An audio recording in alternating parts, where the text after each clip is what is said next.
നമ്മുടെ hair growth ചലഞ്ചിൻ്റെ 9ാമത്തെ video ആട്ടോ ഇത്. ഇന്ന് നമ്മൾ ഹെയർ ഗ്രോത്തിനുള്ള ഒരു ജെല്ലാണ് ഉണ്ടാക്കാൻ പോകുന്നത്. ഈ ജെൽ ഉണ്ടാക്കാൻ വേണ്ടി നമുക്ക് വേണ്ടത് ഉലുവയാട്ടോ. ഉലുവ മാത്രം മതി. ആകെ ഈ ഒരു ഒറ്റ ഇൻഗ്രീഡിയൻറ്റ് വെച്ചാണ് നമ്മൾ ഇന്ന് ജെൽ ഉണ്ടാക്കാൻ പോകുന്നത്. മുടി വളർച്ച കൂട്ടാനും മുടി കൊഴിച്ചിൽ കുറയ്ക്കാനും ഉലുവ നമ്മളെ ഹെൽപ്പ് ചെയ്യുന്നുണ്ട്. ഈ ഉലുവയുടെ ജെല്ലിലുള്ള വൈറ്റമിൻസും മിനറൽസും മുടിയെ നറിഷ്ഡ് ആക്കി മോയ്സ്ചറൈസ്ഡ് ആക്കി വെക്കാൻ ഹെൽപ്പ് ചെയ്യുന്നുണ്ട്. ഇതിലുള്ള ആൻറ്റി ഓക്സിഡൻസ് ബ്രേക്കേജ് തടയാനും ഡാമേജ്ഡ് ആയിട്ടുള്ള ഹെയറിനെ റിപ്പയർ ചെയ്യാനും ഹെൽപ്പ് ചെയ്യുന്നുണ്ട്.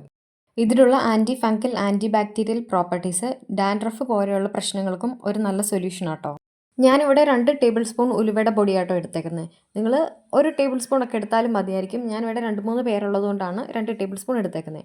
അതിലോട്ട് കുറച്ച് വെള്ളം ഒഴിച്ച് ഒരു പാത്രത്തിലിട്ട് മൂടി അടച്ച് തലേദിവസം തന്നെ എടുത്ത് വെക്കണം കേട്ടോ.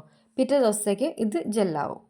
ഉലുവ വെള്ളത്തിലിട്ട് കഴിയുമ്പം വീർത്ത് വരും. അതുകൊണ്ട് തന്നെ കുറച്ചധികം വെള്ളം വെക്കണം കേട്ടോ. എന്നാലും ഒത്തിരി വെള്ളം ആവരുത്. എന്നാലും ഒരു ടേബിൾ സ്പൂണൊക്കെ ആണെങ്കിൽ ഒരു അര ഗ്ലാസ് അല്ലെ അര ഗ്ലാസ്സിന് മണ്ടയിൽ വെള്ളം ഒഴിച്ചു വയ്ക്കുന്നതായിരിക്കും നല്ലത്.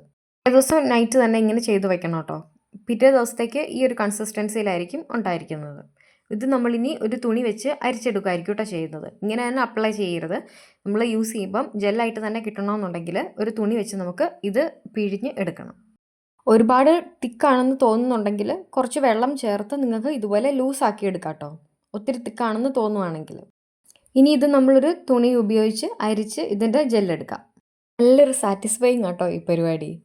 പിഴിഞ്ഞെടുത്ത് കഴിയുമ്പം കറക്റ്റ് നമുക്ക് ആ ജെൽ കൺസിസ്റ്റൻസിയിൽ തന്നെ കിട്ടും കേട്ടോ.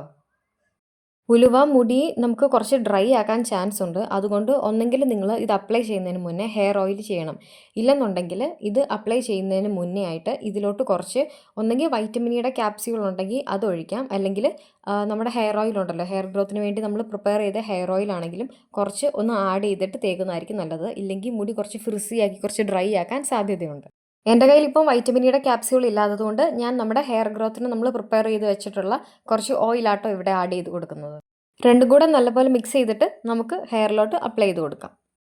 ഇതുപോലെ ഓരോരോ പാർട്ടീഷൻസ് ആയിട്ട് എടുത്തിട്ട് സ്കാൽപ്പിൽ ഫുള്ളായിട്ട് നമുക്ക് അപ്ലൈ ചെയ്ത് കൊടുക്കണം. ചെറിയ ചെറിയ പാർട്ടീഷൻസ്, അതായത് അടുപ്പിച്ചടുപ്പിച്ച് പാർട്ടീഷൻസ് എടുക്കണം കേട്ടോ. ജെല്ലായതുകൊണ്ട് ഇങ്ങനെ ഒലിച്ചിറങ്ങത്തൊന്നുമില്ല. നമ്മൾ അപ്ലൈ ചെയ്യുന്ന പോർഷൻസിൽ മാത്രമേ ഇത് എത്തത്തുള്ളൂ. അതുകൊണ്ട് ചെറിയ ചെറിയ വകച്ചിലായിട്ട് എടുത്തിട്ട് സ്കാൽപ്പിൽ ഫുള്ള് ഫ്രണ്ടിൽ ബാക്കിൽ എല്ലായിടത്തും അപ്ലൈ ചെയ്ത് കൊടുക്കണം.